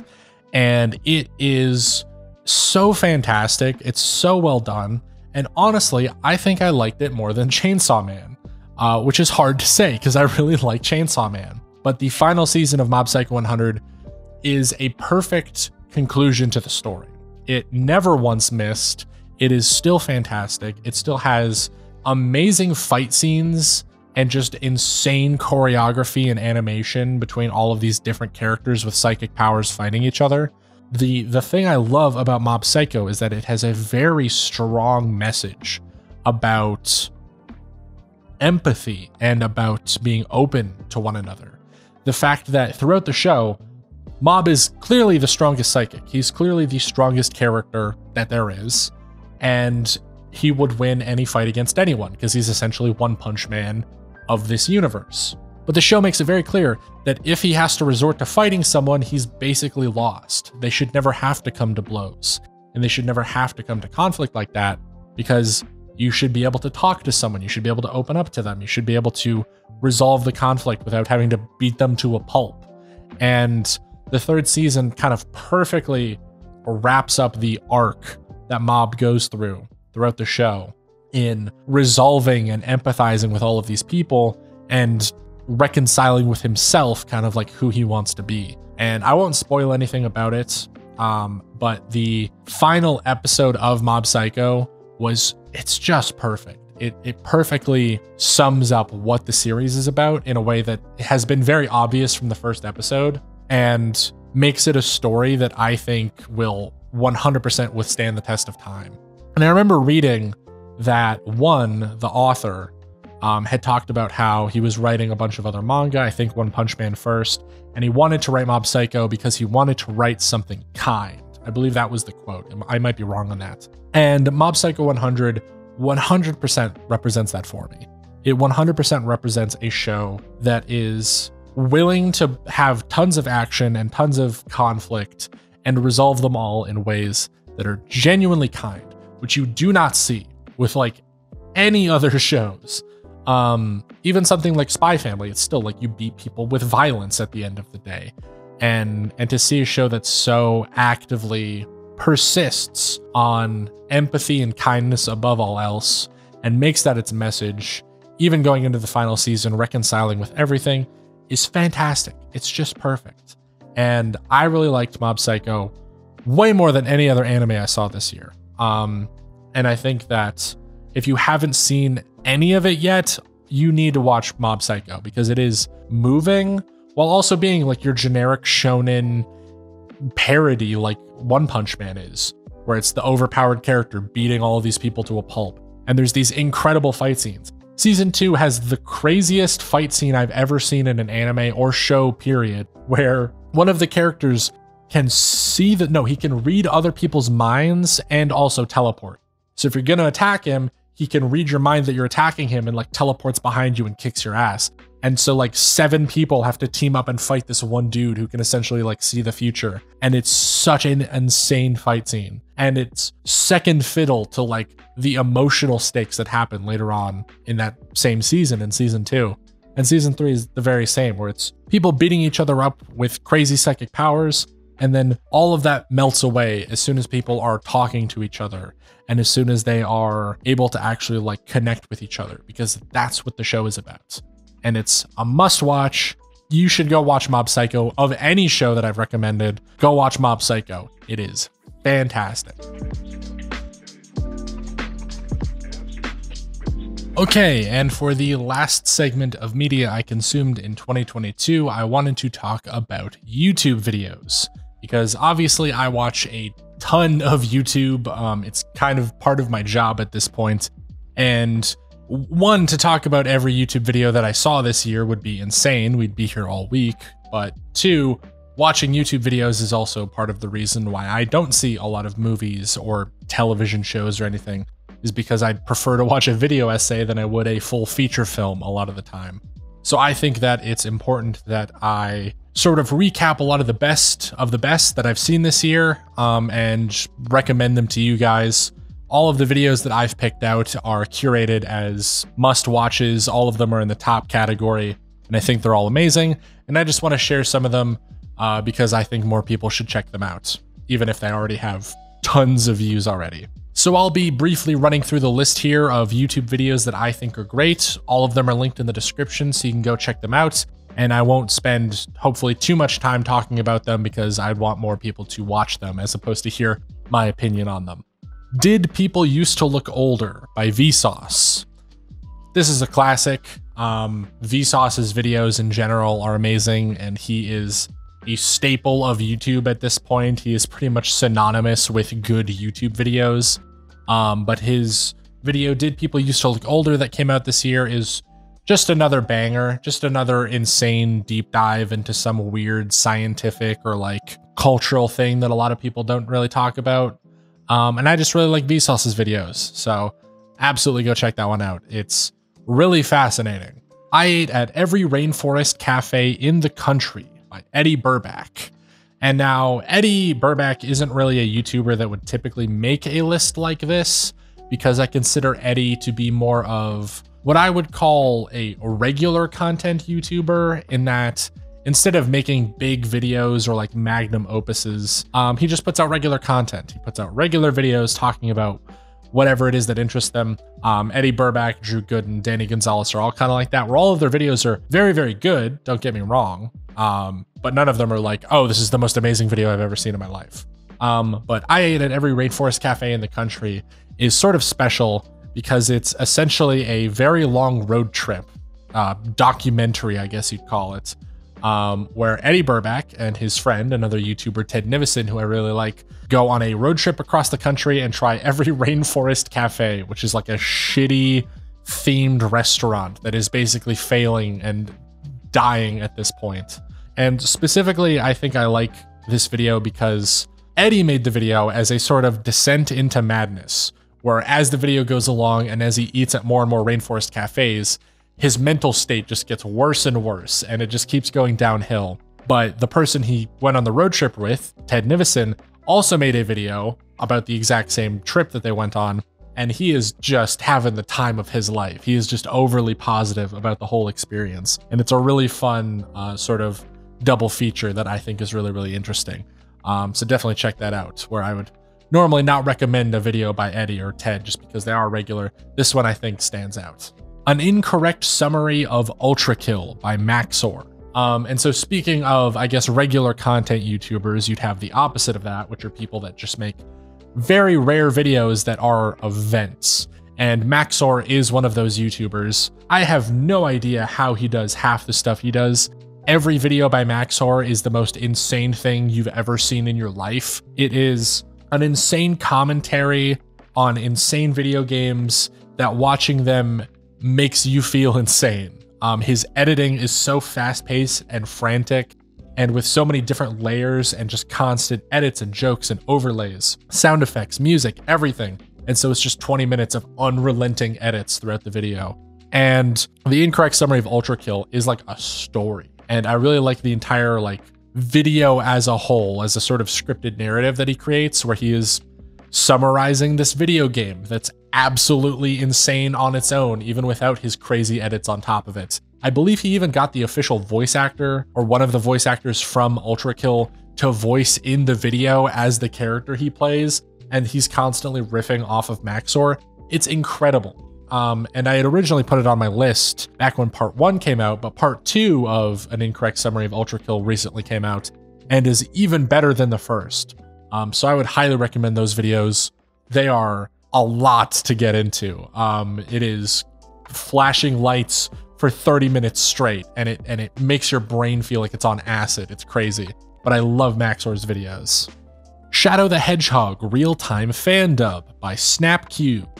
SnapCube's videos, especially the real-time fan dubs videos, I have been a fan of for a while now. They are incredibly funny and incredibly unique, but essentially the real-time fan dubs is a video series where SnapCube and a bunch of their friends who are all YouTuber video personality types gather together and watch all of the cutscenes of like a Sonic game, or they've done other games, but in this one it's Shadow the Hedgehog. And in real time, they'll pick characters beforehand. So like one of them plays Sonic, one of them plays Shadow, one of them plays Dr. Eggman, and all of them will live dub over the characters in the cutscene as the cutscene's playing in real time. So it's essentially this giant game of improv between them where they're trying to like bad lip read what the characters are saying and like come up with a story on the spot. And it's just incredibly funny. I'm normally not someone who really likes improv humor, but this is always hilarious. And I'm sure a lot of people know the real-time fan dubs from the clip of Dr. Robotnik saying he's gonna piss on the moon, because that's like one of the funniest clips on the internet. It's so good. And Shadow the Hedgehog just keeps getting funnier with how they are just constantly like making up stories and ad-libs and jokes and all this. It's fantastic. I really, really love the series. And this one that came out this year is right on par with all of them. It's great. Who was responsible for this anime by Hazel? Now, Hazel is an anime YouTuber, though a rather unconventional one, because whereas most anime YouTubers just talk about anime that they like or like a show that they like, Hazel goes on incredibly niche deep dives into like parts of anime that I'm sure no one but them cares about. Where they will talk about a random show or a random topic or niche from anime and just talk about it for like an hour and a half, go into the entire history of it, relate it to their life, tell stories about it. And it's just a very relaxed and long form type of content that I really enjoy. And they're all about these incredibly weird topics. The video that I'm recommending, Who is responsible for this anime, it's an entire hour-long video talking about it. And I am enthralled during the entire thing, hearing Hazel talk about all of these different aspects of the anime and all of the different things that the director had worked on and all of these different topics that they're relating them to for just an hour long, again, very relaxed type of storytelling. And I just absolutely love all of Hazel's videos, and they're just overall really, really great. How TV Screens Made Watching Movies Worse by Noodle. Noodle is very clearly a video essayist, where they talk about video games and talk about niche topics and make arguments and points, but all of their videos have this insane production value where they're all animated, either through traditional 2D animation or through these like weird popsicle cardboard cutouts that they like bounce around on screen to like animate. And this one in particular, talking about aspect ratios and talking about basically how the change in aspect ratios facilitated a change in the way that movies and stories were told. is so fantastic because the original video came out as a 360 VR video on YouTube. And what they did for the video was they literally changed the aspect ratio of the video that you're watching as the video progressed to like talk about how it changed storytelling. So when they talk about like, oh, an IMAX came out and had 4:3, they'll put like an IMAX screen in front of you in this little VR video that you're watching to like show the perspective of it. And it's so cool the way that they integrate aspect ratios into a video about aspect ratios. It's so interesting and unique. And their videos are shorter. They're like 10 minutes long and very like dense with information and jokes. I love Noodle's videos. They're great. I highly recommend them. Lost, TV's Greatest Mess by Billiam. So on the other end of the spectrum, whereas Noodle's videos are pretty short and concise, Billiam's, at least their Lost series, is 5 hours long per video, and there are 2 parts of the video out right now. It is an entire retrospective on Lost, talking about the entire history, how it was made, the entire behind the scenes, who came up with it, every single season that they cover, and they talk about every episode, the plot of the episode, what happens, how it all relates to each other, all of the behind the scenes of every episode. And it just goes in depth into everything that happened with Lost and basically how the show got made, all of the problems with the show, and what it eventually led up to, which was, you know, people kind of abandoning it after the bad ending. And the series isn't even done. It's a 2-part series, and the 3rd part is coming out, or should come out this year. It's insane the amount of like detail that they go into on Lost. And all of it is so interesting. All of it is so fun to watch. And I should say that this video also came in on a technicality, because part 2 of their Lost retrospective came out this year, but part 1 actually came out last year. But because I didn't do a video recap last year, I'm including both of them in my recap for this year because I just really, really like them. Every Zelda is the Darkest Zelda by Jacob Geller. Now, if you watch my videos, you probably know who Jacob Geller is. YouTube shows me in the little analytics of like other channels your audience watches, and Jacob Geller has pretty much always been in there. He is the king of video essays and the king of like talking about video games or even just art in general. Some of his more well-known videos are his Fear of Cold videos or his Fear of Depths videos, where he talks about fears and relates it to media and different books and pieces of fiction and sort of weaves a narrative around it. And he is just a master at creating narratives around the sort of video essay topic that he's talking about. And Every Zelda is the Darkest Zelda is probably the best video of his for that, because it is almost a meta commentary on video essays where it's talking about, you know, you can just say, oh, Majora's Mask is the Darkest Zelda, but like, what does that really mean? And he goes very in depth into that. And it is incredibly well put together. It is so artistic in a way that a lot of video essays aren't. Like, I have made a video essay on horror games, and I don't feel like it's anywhere near sort of the way that he can weave all of these elements together and make a point out of everything. It's all fantastic, and everything he's made has been a banger so far. The Deepest Dive into Chainsaw Man by Lecks. Two words. Alex. So Alex is an anime YouTuber, does very in-depth talks about anime and specifically manga. And this video, The Deepest Dive into Chainsaw Man, is a deep dive not into just Chainsaw Man as a manga, but also into Tatsuki Fujimoto and like the entire history of the weirdness surrounding him and a lot of the manga that he's created. And Alex's videos are incredibly well produced, incredibly well made, very engaging and enthralling. And he also follows me on Twitter. So it's pay to win, guys. Just, you know what you gotta do. And speaking of, what inspired Gurren Lagann by Caribou-kun. Caribou-kun does not follow me on Twitter, I don't believe, but they do subscribe to me on YouTube, I want to say. And I looked into Caribou-kun and found that they make some of the best videos on anime that I've seen. They're just incredible.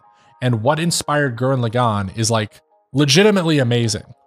They've made videos recently. They made like 3 videos this year. But what inspired Gurren Lagann actually came out 2 years ago.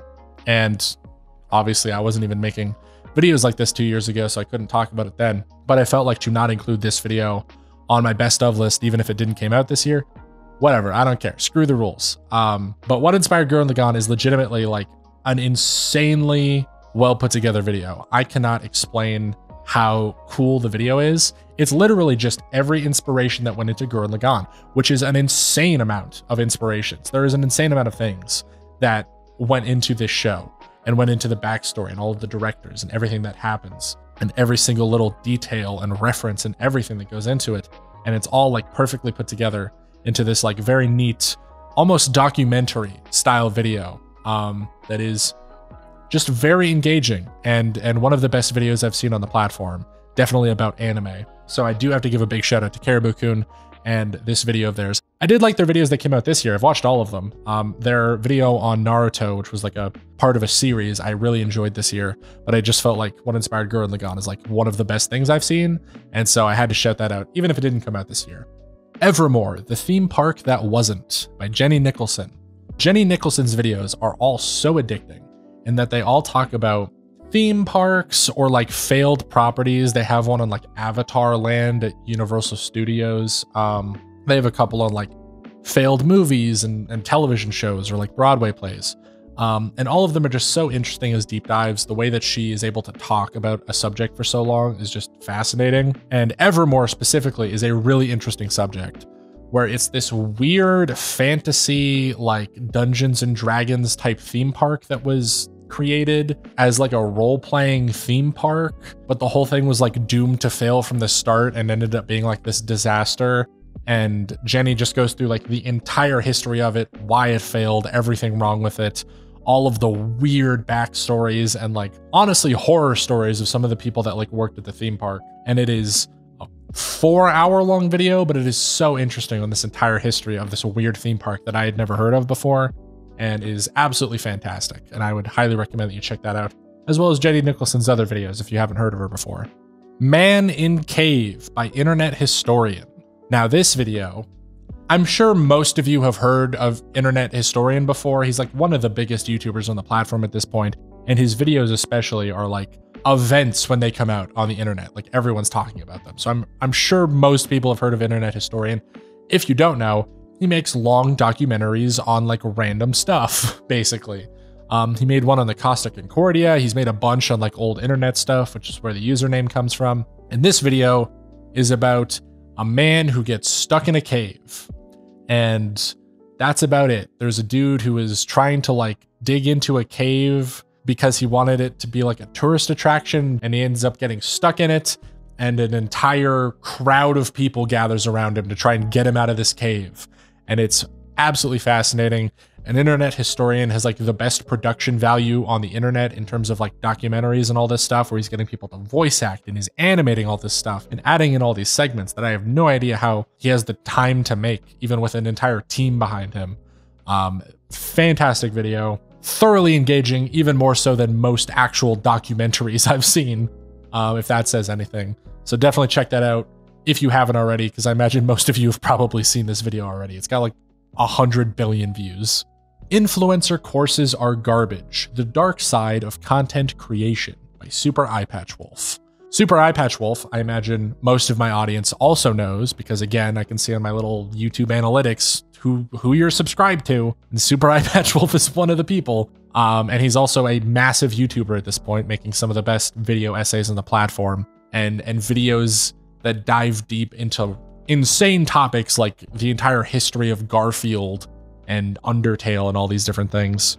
And they made a video on essentially being a meta commentary on YouTube, and influencer courses being the sort of like starting point. All these people that make a channel or make a course of like how to get big on YouTube and sort of how scammy and contradictory they are.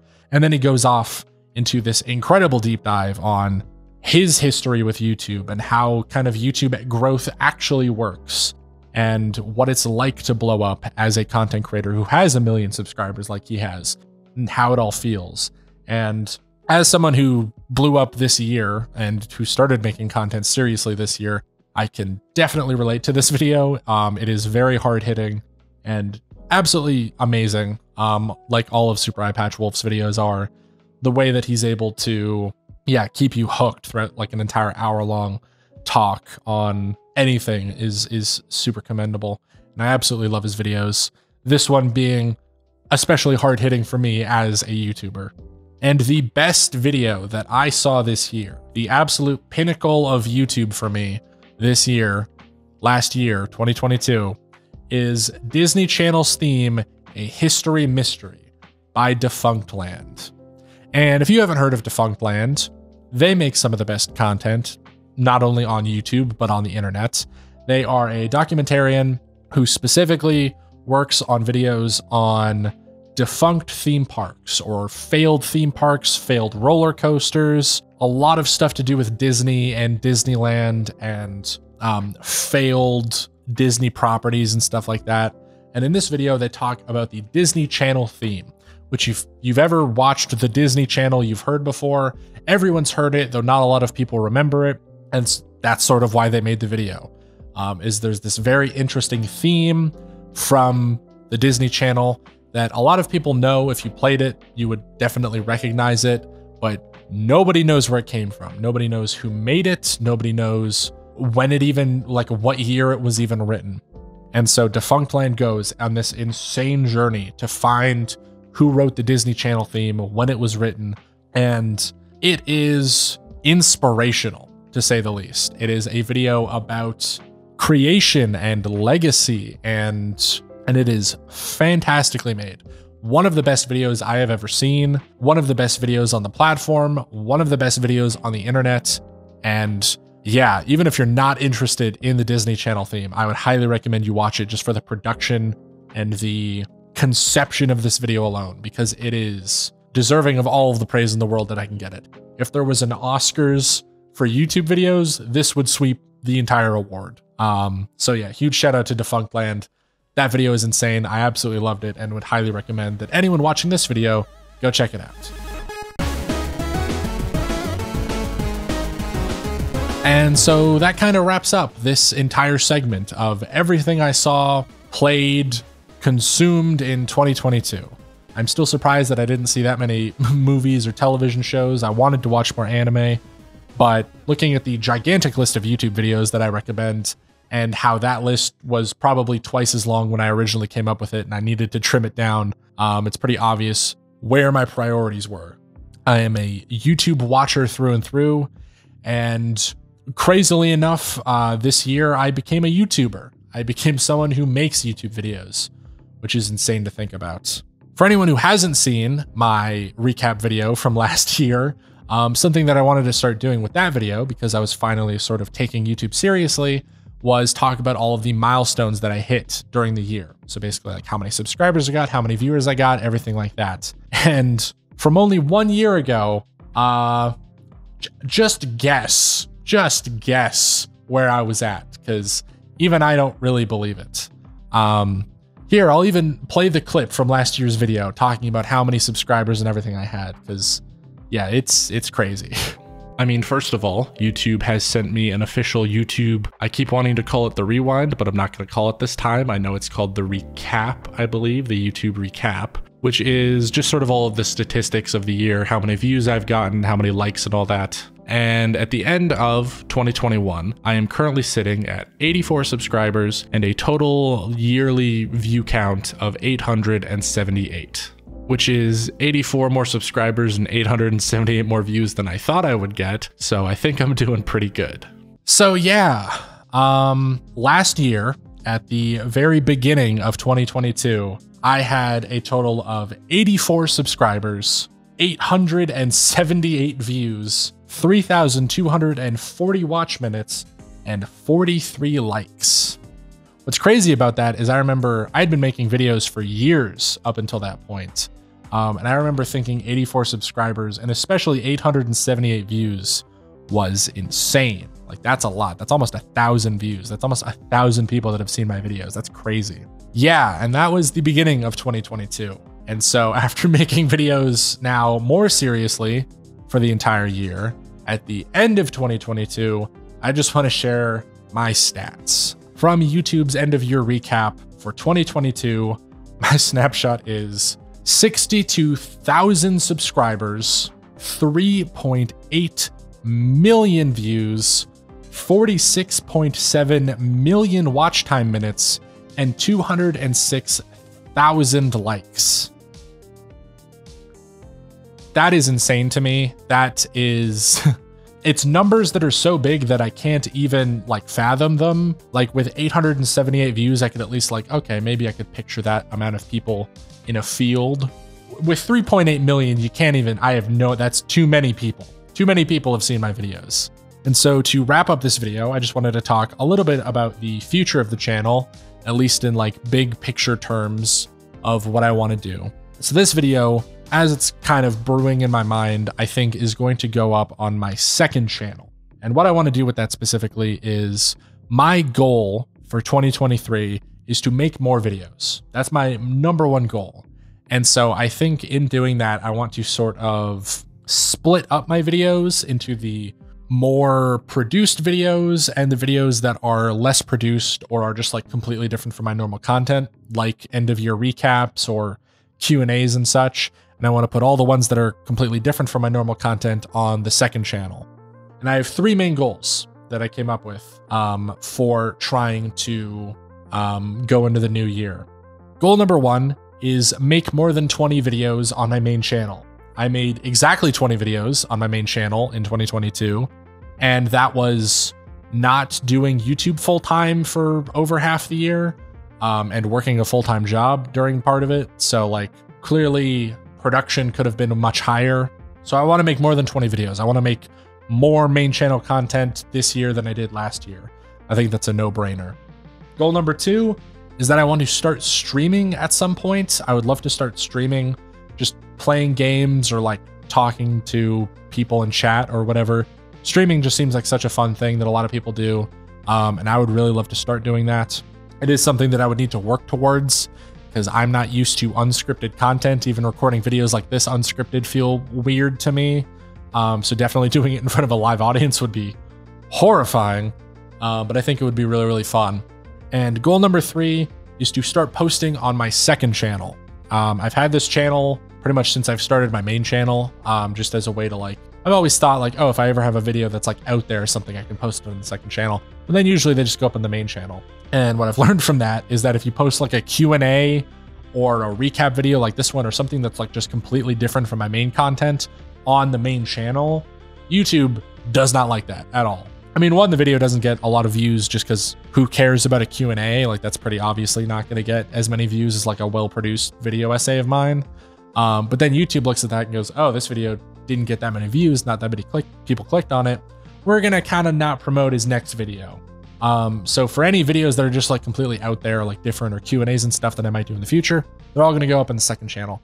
But also I've had this idea in my mind of essentially doing less produced content that would be like, I don't want to say low effort because that makes it seem like the video is going to be bad, but lower effort content that I would be able to put up on the second channel as sort of like filler.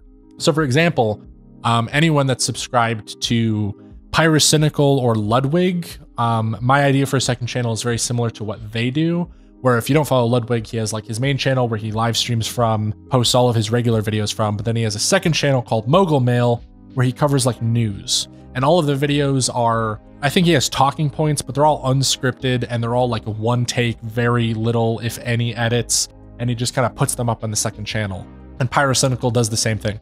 His main channel, he does like big, long, research produced videos. And then his second channel, he just does like, I'm going to talk about a game for 15 minutes, or I'm going to talk about this thing for 15 minutes. And there's like almost no editing and it just kind of goes up.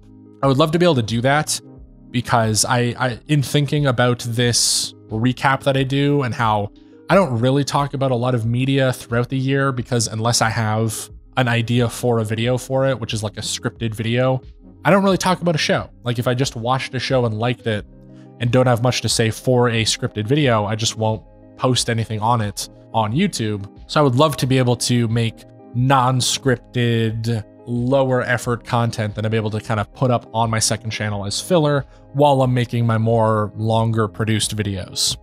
That's sort of my idea for that. So those are my 3 goals that I have for 2022 that I think I will be able to achieve because they're all within my power to do. I just need to hold myself accountable to them. Most of it's just, I want to post more, just want to make more content. It's what I love doing. I now do it full time, so it's what I want to keep doing more of. So those are all of my goals for 2023. Those are all of my stats for how the channel is doing. And that's everything that I saw in 2022. So with this now being a sort of tradition that I'm going to be doing every year, we'll see in 2024, which is such a weird, that's next year. That feels like a future year. It feels like a year from Blade Runner. But in 2024, we'll come back, make another one of these videos, see how the channel did, see everything that I watched across the year. Hopefully it's more anime. I really want to watch more anime. And yeah, we'll see how we did over the course of the year. So if you like this video, thank you. Honestly, thank you to everyone who's gotten me this far. And here's to a great 2023.